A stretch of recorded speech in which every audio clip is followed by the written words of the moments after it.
Assalamualaikum, hari ini kita akan membuat semur sapi. Bahan-bahannya adalah daging sapi, bawang merah, bawang putih, jahe, salam, serai, gula jawa, masako, dan kecap.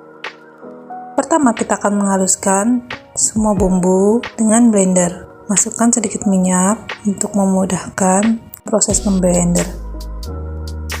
Setelah itu tumis bumbu sampai harum, lalu masukkan daging sapinya dan kita tumis lagi sebentar. Lalu kita masukkan bumbu seperti salam dan serai, tambahkan sedikit air, tambahkan kecap, masako, dan gula jawa.